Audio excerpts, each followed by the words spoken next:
So, day 2, and as you can probably tell by the roads, yeah, it's wet again. We've had more rain overnight. I just don't even know where it's all coming from anymore. So, yeah, we're off again for another day, different place. Bit of paid work, which is nice, you know. Need to go do work that earns money to pay bills and all that lot.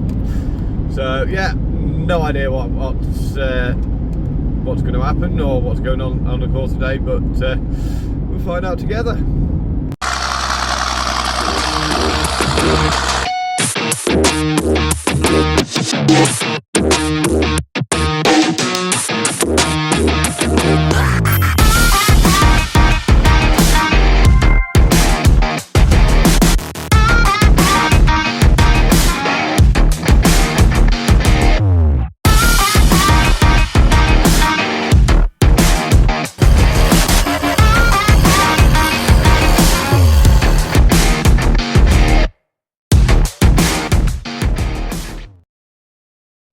So, first job of the day is finishing off this baler. This is something I maybe would have made a good video, but well, I didn't video it. Basically, this baler had a little bit of a hiccup. And when I say a little bit of a hiccup, that sprocket lost its keyway. Those two, yeah, lost the keyway and spun on the shaft. Those two, something happened with the keyway on both of them and destroyed the sprocket and the shaft. And that one, well, twisted to the point that I tried to eat the baler. So, but those shafts, they are all part, it's a solid shaft all the way through, all through the rollers, which you can see them up there. So it's had to be the full strip down. Those all rollers had to come out. Some of them sprockets took some getting. I think it was that one that I literally hacked it to pieces with an angle grinder. I tried with a bearing puller, with a hydraulic bearing puller and heat, and it just wasn't going anywhere.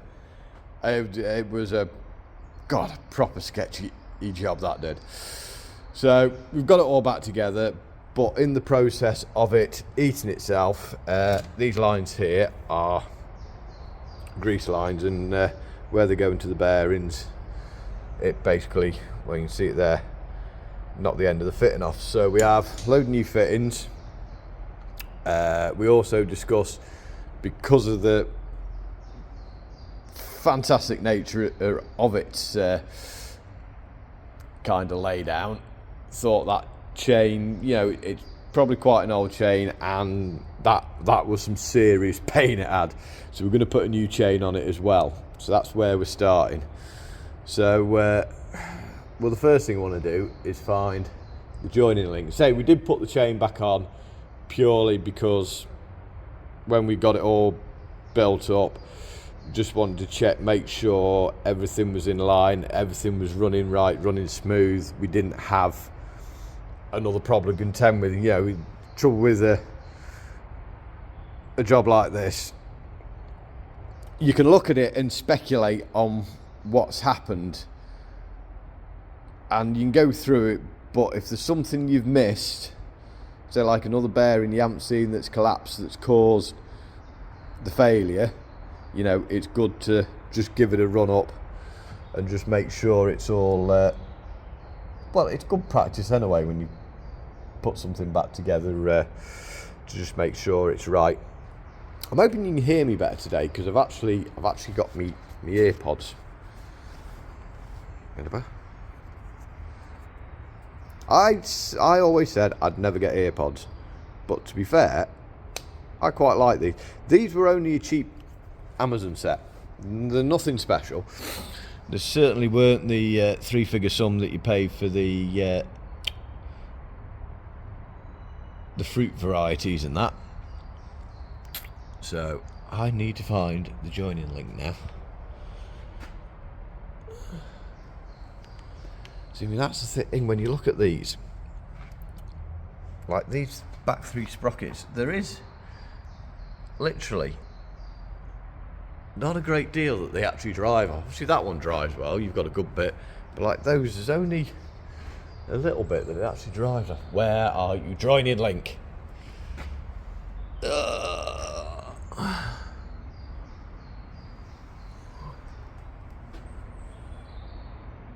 Where the hell is it?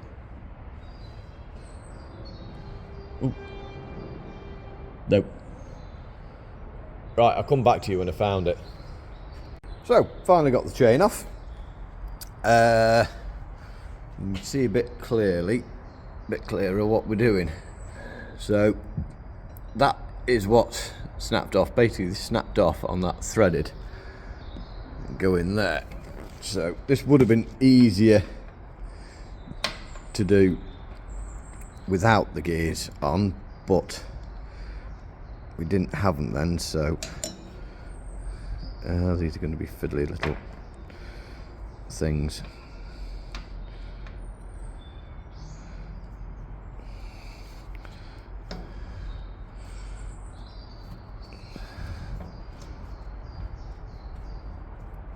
So yeah, they just screw in there, and then pipe comes round to them.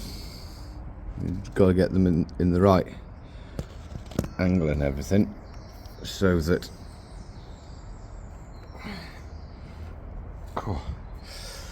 the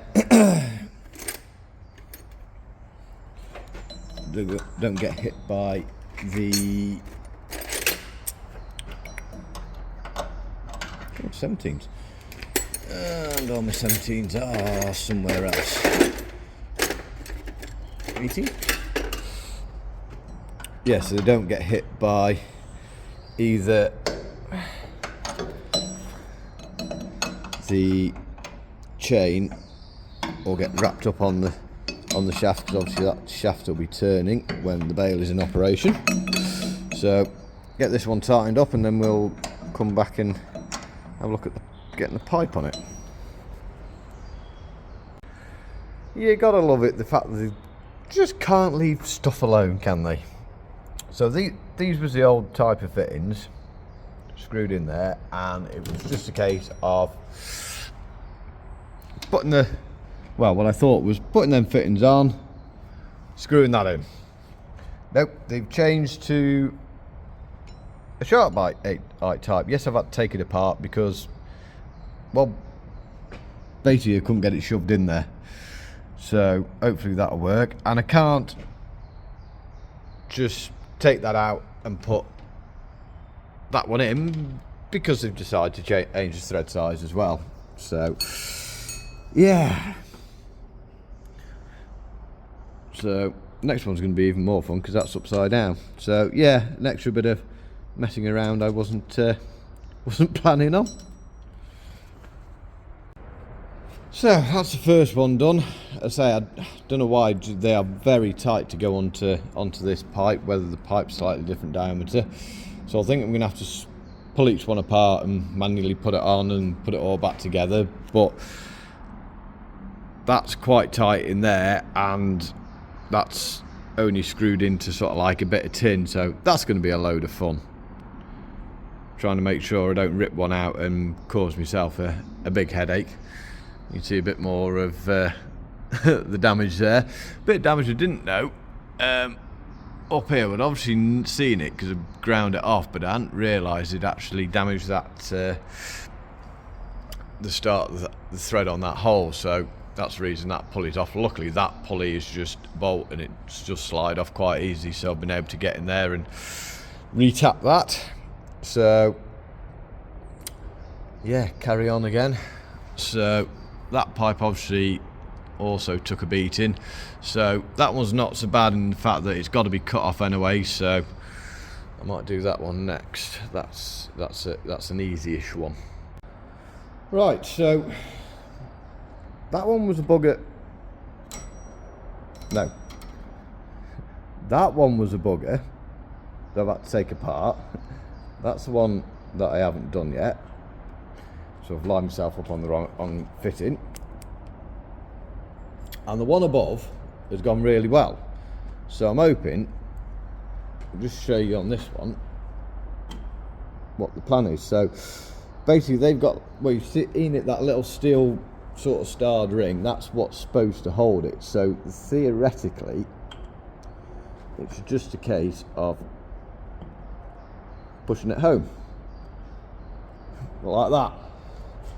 That went okay.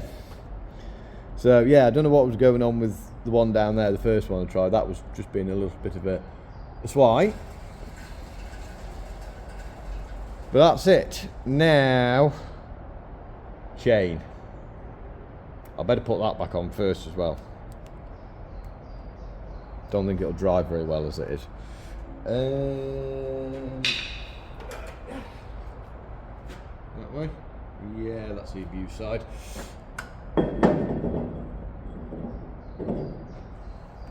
It says? No, other way. I think. I'm really not sure either way. No, just right the first time.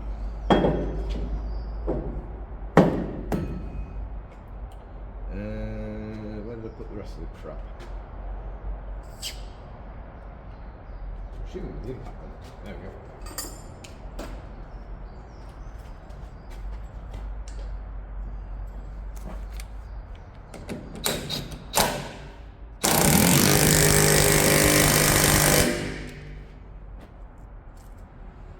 That'll do.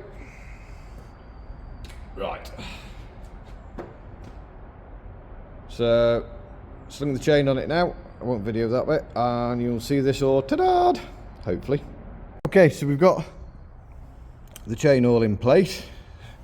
We have had to cut a little section off it because it was a little bit too long.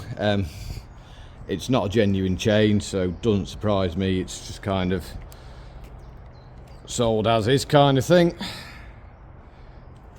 Trying to get me mount sorted now. So I'm going to show you what we're going to do. So we've got a strap there. That's holding the tensioner off the chain so that we can get it where it's supposed to sit. So just the link to put in. So put the link in. Now, the way I try and do a chain, it's not always possible, is to loop it over the drive sprocket, because theoretically the drive sprocket is less likely to turn, whereas all the rest of the sprockets, they're all free-wheeling. So that way your chain's not going to bugger off when you don't want it. Slide that in the back. Put the link on the front.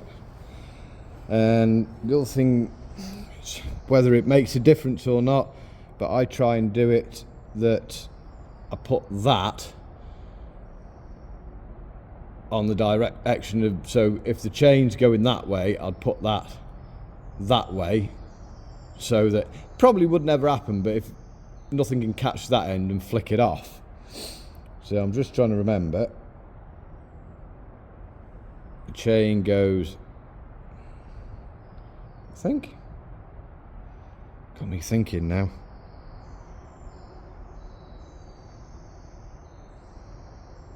Yeah, chain goes that way, so I want to put that on that way. I might have got too big a set of pliers here. I don't know. So we've got that now is, well, we can take you off there. So kind to my tools. Drop that off.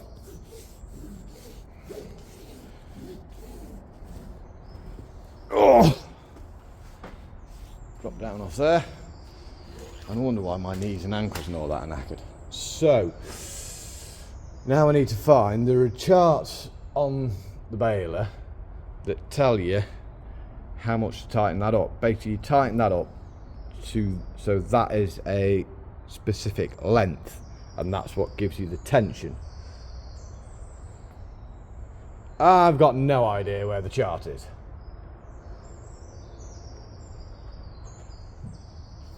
Yes, no. So you don't want to see me winding this up, because it is a steady job, because all you can get is a spanner in because they put that in the way. Why? I mean, that could have gone over here, up here, could have gone anywhere. But no, they mount it underneath that, so you can't get a ratchet or anything on it. Why? Anyway, I'm going to have a slurp of coffee, try and find this chart and get this all tightened up, and then I think a few panels on and Baler's done. So that's the Baler all back together. Panels back on. Sorted out. No, that's not that side. That's the side that somebody's put a little bit of weld on. Let's just say that. Let's be polite.